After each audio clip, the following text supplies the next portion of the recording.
Chadwick Boseman was a star on the rise when he died from colon cancer at just 43 years old.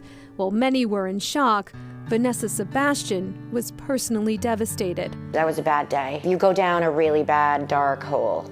Also in her 40s, Vanessa, a breast cancer survivor, recently diagnosed with colon cancer herself. If it happened to him and he's privy to the best medical care, you think that, God, if he died because of it, I'm gonna die.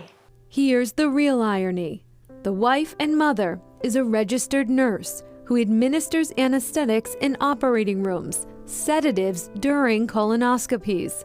She had seen tumors in unsuspecting patients before, but she was young, healthy. I never thought in a million years that this was colorectal cancer.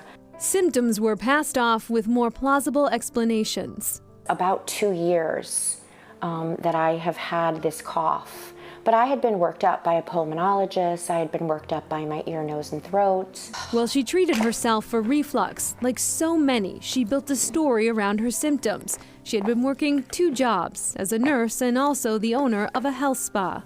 I did have a lot of weight loss prior to my diagnosis, which going back, it makes sense. But again, I justified it as my business has been increasing. We were super busy in my practice. I was working 10 or 12-hour days. A tumor was growing. In July 2020, Vanessa was experiencing severe pain. At the urging of her husband, she went to the ER. He had finally said to me, if you don't go to the emergency room, I'm going to call the ambulance. And the first thing that they told me was that my hemoglobin was 5.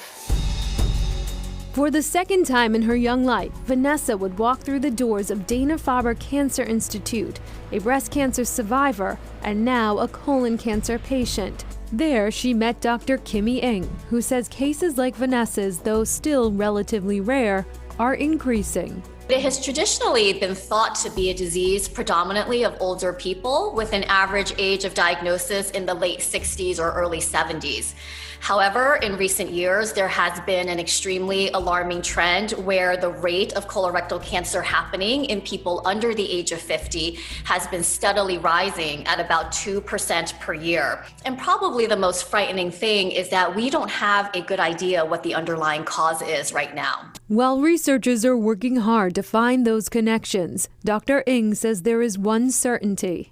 Colorectal cancer is one of the cancers that is most strongly linked to diet and lifestyle. And we have many observational studies that show that higher levels of physical activity seem to be beneficial both for preventing the development of colorectal cancer, as well as hopefully decreasing the risk of a recurrence.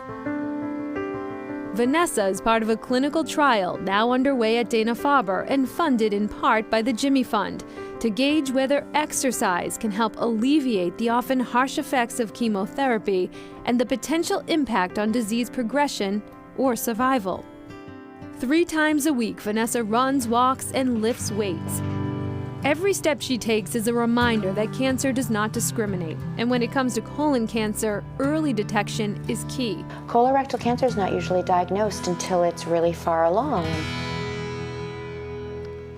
That exercise trial is still underway. Vanessa says she believes that exercise is helping her endure her cancer treatment. Up next, cosmetics and creams tested on GenoSkin.